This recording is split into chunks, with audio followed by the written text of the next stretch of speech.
बिस्मिल्लाहिर्रहमानिर्रहीम। अस्सलाम वालेकुम स्टूडेंट्स, आज हम सेकंड इक्वेशन ऑफ मोशन को ड्राइव कर रहे हैं। तो जो इसका क्वेश्चन है पेपर में दो तरह से आ सकता है कि derive second equation of motion, या फिर इस तरह से आ सकता है कि prove that S is equal to V I T plus 1/2 A T square. ठीक है, अब देखें कि सेकंड इक्वेशन को ड्राइव करना है तो उससे पहले सबसे पहली जो बात है वो ये है कि इसके लिए ये पैराग्राफ आपने लाजमी लिखना है, ज़रूर लिखना है। ठीक है, तो इसमें देखें क्या लिखा गया है, इसको आप अंडरस्टैंड कर सकते हैं। Consider a body moving with initial velocity V I. Consider, फ़र्ज़ कर लें कि एक बॉडी जो है वो इब्तदाई वेलोसिटी वी आई से मूव कर रही है इन अ स्ट्रेट लाइन। ठीक है, स्ट्रेट लाइन में बॉडी जो है वो मूव कर रही है with uniform acceleration A. Its velocity becomes V F after time T, यानी टाइम टी गुजरने के बाद उसकी जो वेलोसिटी है वो क्या रह जाती है, क्या हो जाती है, वी एफ हो जाती है। ठीक है, अब इस सिचुएशन को आप इस तरह से अंडरस्टैंड कर सकते हैं कि एक बॉडी है, ये बॉडी है, बॉडी इनिशियल वेलोसिटी वी आई से मूव करती हुई आ रही है। ठीक है, और जब वो बॉडी जो है वो यहाँ तक पहुँचेगी तो पोजीशन ए से पोजीशन बी तक उसने बॉडी ने मूवमेंट की है। अब उसकी जो वेलोसिटी है वो वी एफ हो जाएगी। ठीक है, और यहाँ से यहाँ तक पहुँचने में उसको जो टाइम लगा है वो है टी। ठीक है, तो इसको हम ग्राफ की शक्ल में स्पीड टाइम ग्राफ से भी हम इसको रिप्रेजेंट कर सकते हैं। ठीक है, स्पीड टाइम ग्राफ में जब आपने इसको रिप्रेजेंट करना है तो उसके लिए आप देखें कि आपको एक दो जो लाइंस हैं, परपेंडिकुलर लाइंस ड्रा करनी पड़ेंगी, एक एक्स एक्सिस की और एक वाई एक्सिस की। तो वाई एक्सिस पे आपने स्पीड को ले लेना है, ठीक है, और एक्स एक्सिस पे आपने टाइम को ले लेना है। स्टूडेंट्स, ये इसलिए क्योंकि हम स्पीड टाइम ग्राफ में बॉडी की जो मोशन है उसको हम डिस्कस कर रहे हैं। तो ये स्पीड टाइम ग्राफ है। टाइम को एक्स एक्सिस के अलोंग इसलिए लिया जाता है क्योंकि टाइम जो है वो एक इंडिपेंडेंट क्वांटिटी है और स्पीड एक डिपेंडेंट क्वांटिटी है। ठीक है ना, तो अब देखें कि ये टाइम को हमने अलोंग एक्स एक्सिस ले लिया है, इसको हम टाइम एक्सिस भी बोलते हैं। ठीक है, और ये स्पीड जो है ये अलोंग वाई एक्सिस लिया गया इसको। अब देखें कि बॉडी की जो मोशन है वो यहाँ से स्टार्ट हो रही है कि बॉडी जो है वो इनिशियल वेलोसिटी से मूव करती हुई आ रही है।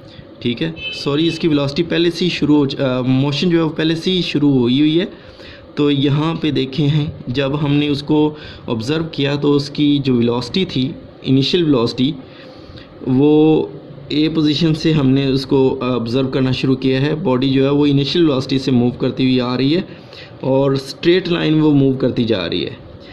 तो अब देखें कि पोजीशन बी पे पहुंच के उसकी जो वेलोसिटी है वो क्या हो जाएगी, वी एफ हो जाएगी। ठीक है, अब यहाँ से हमने एक परपेंडिकुलर ड्रा कर दिया है अलोंग ये हमने परपेंडिकुलर किस पे, टाइम एक्सिस पे ड्रा कर दिया है। और इसी तरह से हम पोजीशन ए को, ये पॉइंट ए है, इसको भी हम डॉटी लाइन में इसी के साथ अटैच कर देंगे, मिला देंगे। तो अब देखें कि हमारे पास यहाँ पर दो तरह की डायग्राम्स बन गई हैं। इसको हम अगर शेडेड कर दें तो हम कह सकते हैं कि जो शेडेड एरिया है इसका हमने टोटल डिस्टेंस फाइंड करना है कि जितना डिस्टेंस यहाँ पे इस एरिया में बॉडी ने कवर किया है। असल में हमारा मकसद जो है, हमारे जो टारगेट है वो है टोटल डिस्टेंस फाइंड करना। और टोटल डिस्टेंस में अब दो चीज़ें आ चुकी हैं आपके सामने। एक आ चुकी है ट्रायंगल, ठीक है, ये ट्रायंगल है, और एक इसके साथ रेक्टेंगल है। तो अब हम ऐसा करेंगे कि हम ट्रायंगल का जो एरिया है उसको पहले मालूम कर लेंगे और फिर उसके साथ जो रेक्टेंगल है उसका एरिया भी हम फाइंड कर लेंगे। फिर हम इन दोनों एरियाज़ को ऐड कर देंगे तो हमारे पास जो टोटल डिस्टेंस होगा, ये इस पोजीशन को हमने ओ का नाम दिया है। तो ओ ए बी और ये पोजीशन है डी, इसको नाम सी रखेंगे। तो जो टोटल डिस्टेंस है ओ ए बी डी, ये हमने फाइंड करना है असल में। ठीक है, O A B D, O A B D, ये हमने टोटल डिस्टेंस फाइंड करना है। ठीक है, अब देखें तो यहाँ लिखा है कि total distance covered by the body is shown by the shaded area under the line A B. तो अब देखें टोटल डिस्टेंस जो है हम उसको शेड कर देते हैं यहाँ से, ये शेडेड एरिया है, ठीक है। अब आपके सामने मैं इसको डबल शेड कर देता हूँ ताकि ये आपके सामने रेक्टेंगल को रिप्रेजेंट करे और ये ट्राइएंगल है, ठीक है जी। अब यहाँ पर हमारे पास एक ट्राइएंगल बन चुकी है और एक है रेक्टेंगल। तो अब हम देखें हमने असल में हमारा मकसद क्या है कि टोटल डिस्टेंस फाइंड करना है ओ ए बी डी, ठीक है। तो उसके लिए देखें हम थोड़ा सा आगे इस तरह से चलते हैं। In speed time graph the total distance S travelled by the body is equal to the total area O A B D, ठीक है ना स्टूडेंट्स। तो अब हमने इसका टोटल एरिया फाइंड करना है, ठीक है, अंडर द ग्राफ, इस ग्राफ के अंडर, ठीक है। तो ये आपके सामने फिगर है, इसको देखें और हमने लिखा है कि टोटल डिस्टेंस एस वो हमने फाइंड करना है। टोटल डिस्टेंस हम कैसे फाइंड कर सकते हैं कि area of rectangle plus area of triangle, अगर दोनों एरियाज़ को जो हम ऐड कर देते हैं, ट्राइएंगल का जो एरिया है उसको और एरिया ऑफ रेक्टेंगल उसको, दोनों को जब ऐड करते हैं तो हमारे पास टोटल डिस्टेंस आ जाएगा जो कि हमने फाइंड करना है, जो कि हमारा मकसद है। अब देखिए कि एरिया ऑफ रेक्टेंगल की बात करते हैं। रेक्टेंगल हमारे पास क्या है, ओ ए सी डी, ये देखें ये रेक्टेंगल है आपके सामने, ओ ए सी डी ये रेक्टेंगल है, ठीक है।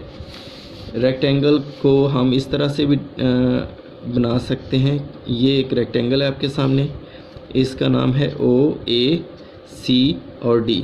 और ट्राइएंगल जो आपके पास आ रही है यहाँ पर, उसका जो वर्टिसेस के नेम है वो ए बी और सी हैं, ठीक है। अब हमने इनका एरिया फाइंड करना है। तो ट्राइएंगल का जो फर्स्ट ऑफ ऑल हम एरिया ऑफ रेक्टेंगल फाइंड करेंगे। तो रेक्टेंगल का जो एरिया होता है वो होता है लेंथ क्रॉस विड्थ। तो इसमें लेंथ हमारे पास जो आ रही है वो है टाइम, ठीक है, और विड्थ जो आ रही है वो यहाँ से लेकर यहाँ तक का डिस्टेंस ले लें, ओ से लेकर ए तक या सी से लेकर डी तक, ये है वी आई यानी कि इनिशियल वेलोसिटी। लेंथ हमारे पास टी है और या ओ डी कह सकते हैं, और जो विड्थ है वो हमारे पास ओ ए है जो कि वी आई है। तो एरिया ऑफ रेक्टेंगल हमारे पास आ चुका है वी आई क्रॉस टी। अब हमने एरिया ऑफ ट्राइएंगल लेना है। तो एरिया ऑफ ट्राइएंगल हमारे पास कौन सी है, ए बी सी। ट्राइएंगल का एरिया फाइंड करने का जो फार्मूला होता है वो होता है हमारे पास 1/2 ए सी क्रॉस बी सी, यानी बेस क्रॉस एल्टीट्यूड। तो यहाँ पर बेस हमारे पास जो है वो क्या है, ए सी है जो टाइम एक्सिस के अलोंग है, और बी सी जो है ये उसका वर्टिकल डिस्टेंस या एल्टीट्यूड कह सकते हैं। एल्टीट्यूड हमारे पास किसके बराबर है, ए टी के बराबर है, ठीक है ना। ये एल्टीट्यूड यहाँ से लेकर यहाँ तक है, बी से लेकर सी तक का डिस्टेंस वो ए टी के बराबर है। अगर हम ये निकालना भी चाहें तो हम फर्स्ट इक्वेशन से निकाल सकते हैं, ठीक है। ए टी की जो वैल्यू है, अगर हम फाइनल वेलोसिटी में से इनिशियल वेलोसिटी को माइनस करते हैं तो हमारे पास ए टी आ जाएगा, गेन इन स्पीड, ठीक है, वो बी सी के वैल्यू के बराबर है, और ए सी की वैल्यू जो है वो टी के बराबर है, और ये 1/2 एज इट इज़ आ जाएगा क्योंकि ये फार्मूले का हिस्सा है। अब देखिए students, total area O A B D ये किसके बराबर है, area of rectangle O A C D plus area of triangle A B C. तो किसके बराबर आ जाएगा, S is equal to area of rectangle plus area of triangle. तो इसको हम वी आई टी लिखेंगे, ठीक है, प्लस 1/2 ए टी स्क्वायर। तो ये जो सेकंड इक्वेशन ऑफ मोशन है ये हमने प्रूव कर ली है। ये जो इक्वेशन है सेकंड इक्वेशन, ये distance, initial velocity, time, acceleration, इनके दरमियान जो रिलेशन है उसको ज़ाहिर करती है जी।